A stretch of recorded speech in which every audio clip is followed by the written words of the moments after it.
दुनिया की भी नेमतें और मरने के बाद आखिरत की भी नेमतें। दुनिया भी बनती है, दुनिया के अंदर इंसान को क्या चाहिए? रोज़ी की बरकत चाहिए, मिल रही है, नमाज से मिल रही है। सेहत की तंदुरुस्ती चाहिए, नमाज से मिल रही है। साले औलाद चाहिए, नमाज से मिल रही है। अच्छा घर चाहिए, नमाज से मिल रही है। ये चार इनाम अल्लाह तबारक व तआला नमाजियों को इस दुनिया के अंदर अता फरमा रहा है। लिल्लाहि नहमदुहु व नस्तईनुहु व नस्तगफिरुहु व नुमिनु बिही व नतवक्कलु अलैहि व नऊज़ु बिल्लाहि मिन शुरूरि अनफुसिना व मिन सय्यिआति अमालिना।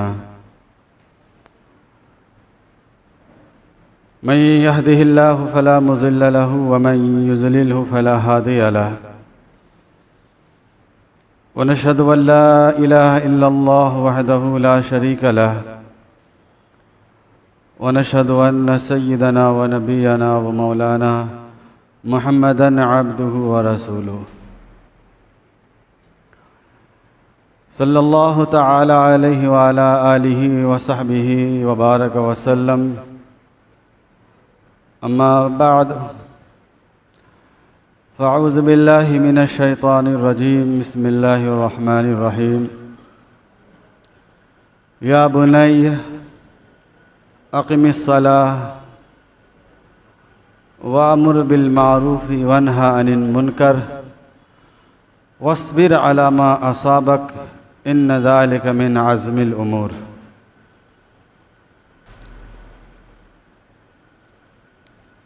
वक़ाल रसूलुल्लाह सल्लल्लाहु अलैहि वसल्लम इज़ा अस्लम अला अहदिन नबी सल्लल्लाहु अलैहि वसल्लम अल्लमुहु अस्सलाह। सदक़ल्लाहुल अज़ीम व सदक़ रसूलुहुन नबियुल करीम। दरूद शरीफ पढ़ लीजिए।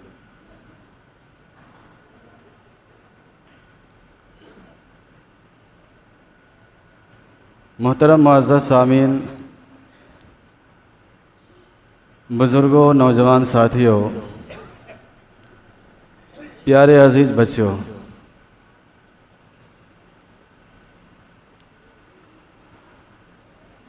इस वक्त मैंने आप हज़रात के सामने कुरान पाक की एक आयत और ताजदार मदीना मोहम्मद अरबी सल्लल्लाहु अलैहि वसल्लम की एक हदीस पढ़ी है।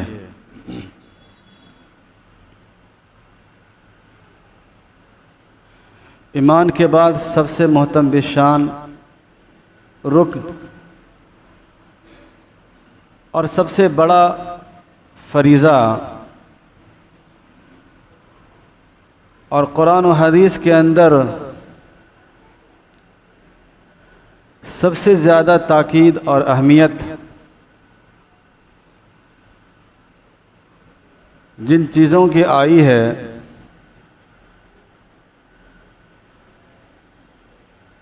वो नमाज है।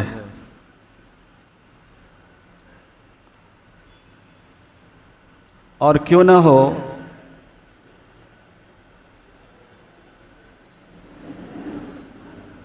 ईमान के दो रुकन हैं।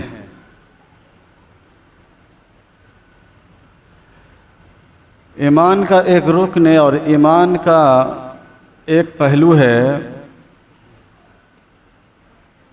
अत्ताज़ीम ले अम्रिल्लाह।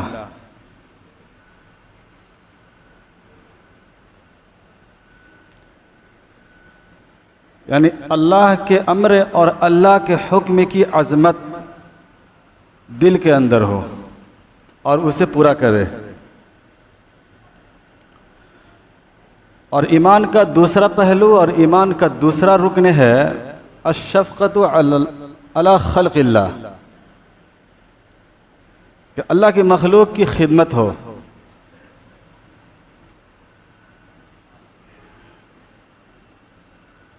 ये दो चीज़, दो रुकन मिलकर ईमान मुकम्मल होगा। और तकमील ईमान के ऊपर कामिल ईमान के ऊपर बशारतें हैं, वादे हैं और खुशखबरी है।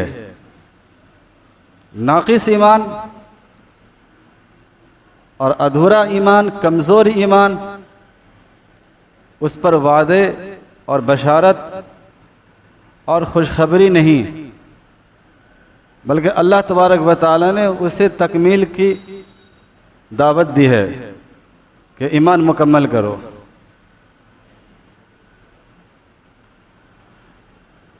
कल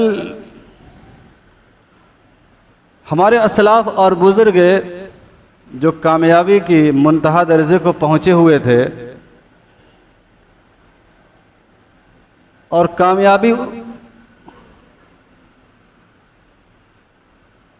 उसके इर्द गिर्द चक्कर लगाती थी, कदम चूमती थी, वो तकमील ईमान की बुनियाद पर माल दौलत, जाओ हशमत, ओहदा और डिग्री, तिजारत और ज़राअत और सल्तनत और कुर्सी, इन चीज़ों की बुनियाद और इन चीज़ों की वजह कर नहीं, बल्कि तकमील ईमान की बुनियाद पर कल हमारे असलाफ कामयाबी के आला दर्जे को पहुंचे हुए थे। और आज हम हैं, आज ये कौम मुस्लिम है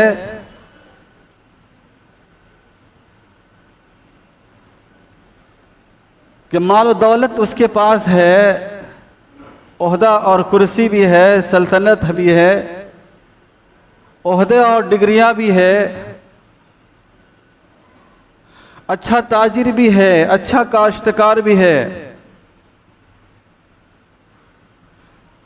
ताकत और क़ुव्वत वाला भी है, हश्म खुदम, सारी चीज़ें इनके पास हैं। लेकिन कामयाबी का मैदान हमसे दूर है। हम कामयाबी से कोसों दूर हैं। पता ये चला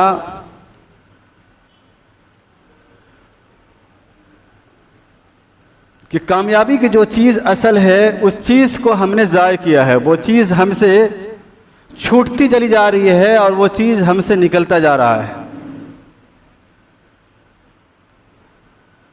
इसलिए आज भी अगर ये कौम मुस्लिम, आज भी अगर नबी की उम्मत, हम और आप कामयाब होना चाहते हैं और जिस कामयाबी का ख्वाब सहाबे किराम रिज़वानुल्लाहि अलैहिम अजमाइन ने देखा और अल्लाह ने उसे, उसकी ख्वाब को शर्मिंदा ताबीर किया,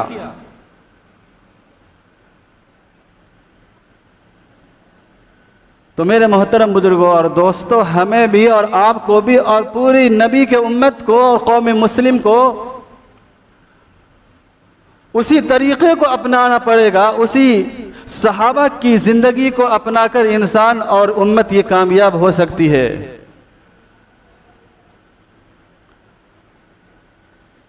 अल्लाह के नबी सल्लल्लाहु अलैहि वसल्लम ने पहले ही ऐलान फरमा दिया, 1400 साल पहले अल्लाह के नबी सल्लल्लाहु अलैहि वसल्लम इस दुनिया से रूपोश फरमा गए, आपका विसाल हो गया। आपने 1400 साल पहले फरमा दिया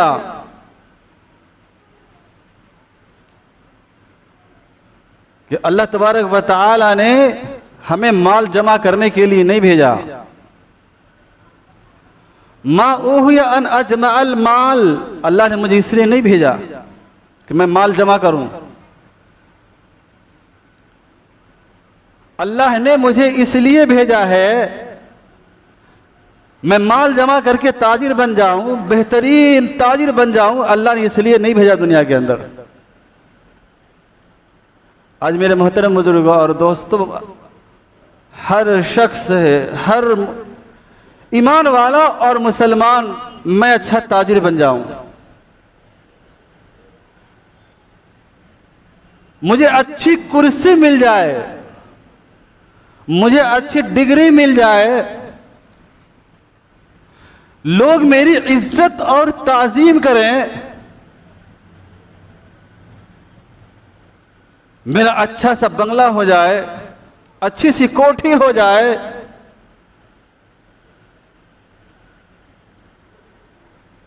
अल्लाह के नबी ने फरमाया कि इसलिए नहीं भेजा गया।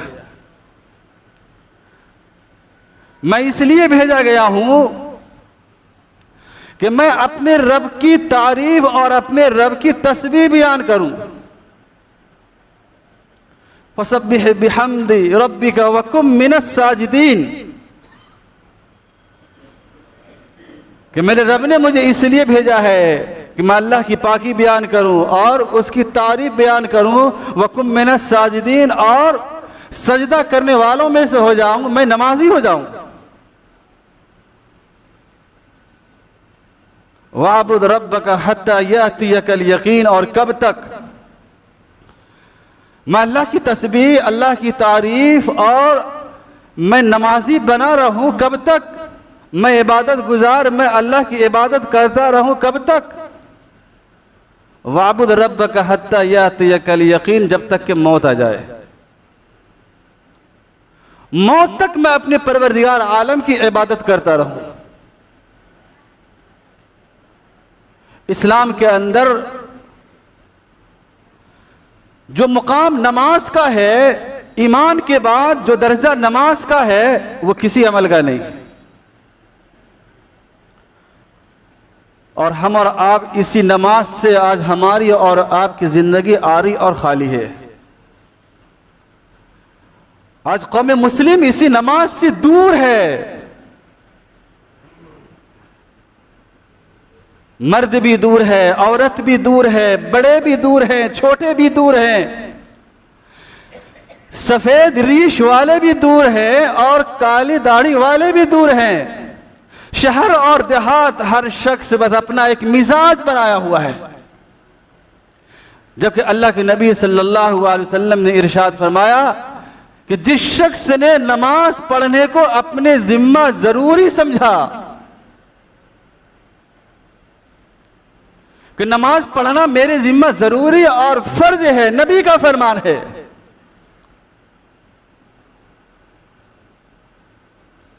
मन अलिमा अन्ना सलात वाजिबुन दखलल जन्नह, जो शख्स अपने जिम्मे नमाज को जरूरी समझता है, दखलल जन्नह, अल्लाह के नबी ने फरमाया वो जन्नत के अंदर जाएगा।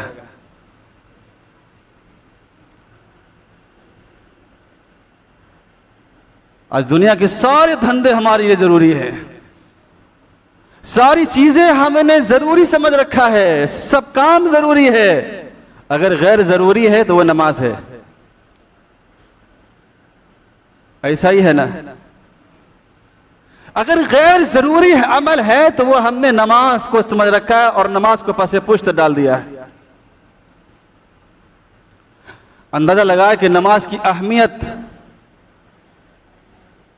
और नमाज का वो मकाम और नमाज का क्या दर्जा है कि घर के जिम्मेदार को, बड़े को और घर के निगहबान को, हर शख्स को यह हुक्म दिया है, रोजे के बारे में नहीं, ज़कात और हज के बारे में नहीं है, ये हर वो शख्स जो राई है, जो जिम्मेदार है, यानी यूं कहिए कि जो साहिब औलाद है, जिसे बाप होने का और वालिद होने का फख्र हासिल है। अल्लाह के नबी ने उसे फरमाया, मुरू सिबियानकुम बिस्सब्इ सिनीन, 7 साल की उम्र में। ये तो खेल कूद की उम्र है।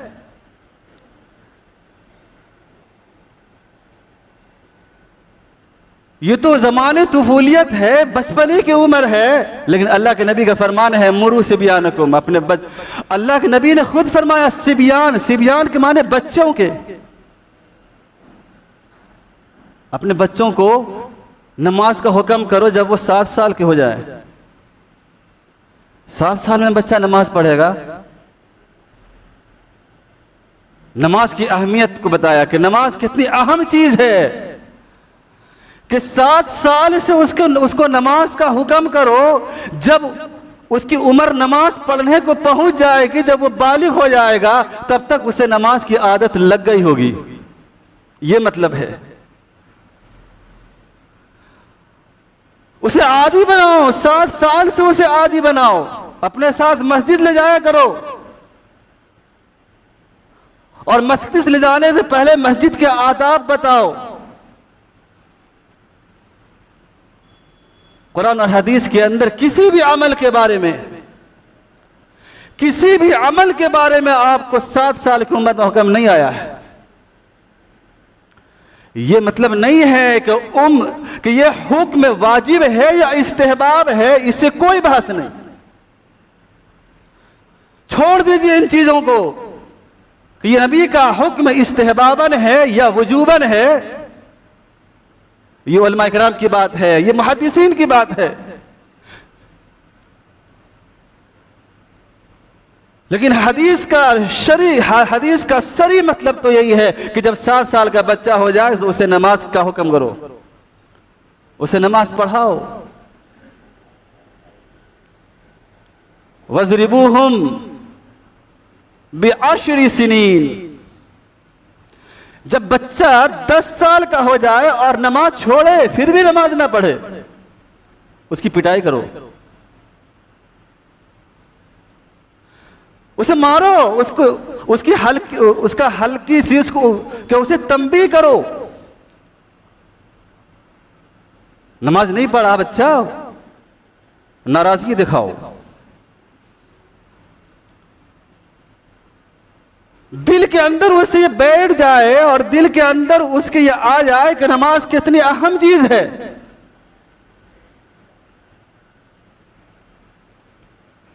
किसी चीज का हुक्म मेरे मोहतरम बुजुर्ग और दोस्तों 7 साल में और 10 साल के अंदर नहीं आया है।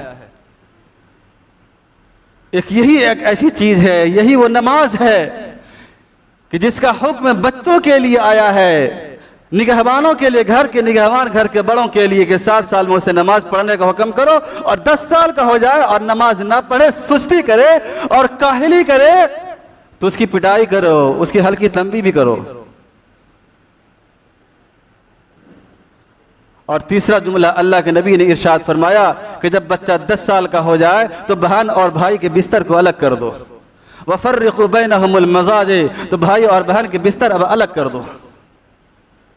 ये मुआशरत है। एक तरफ इबादत का हुक्म दिया और दूसरी तरफ मुआशरत का हुक्म दिया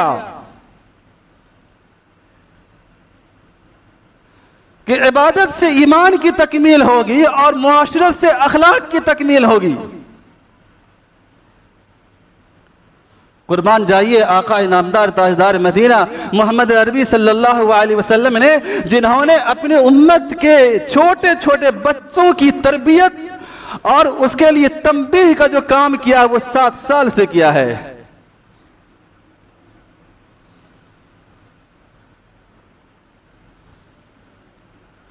अल्लाह के नबी सल्लल्लाहु अलैहि वसल्लम के जमाने में, के अहद में कोई शख्स ईमान के अंदर दाखिल होता था, नया नया मुसलमान बना है, नया नया ईमान वाला बना है, अभी ईमान कबूल किया है, अभी मुसलमान हुआ है, सहाबा उसे नमाज सिखाते थे।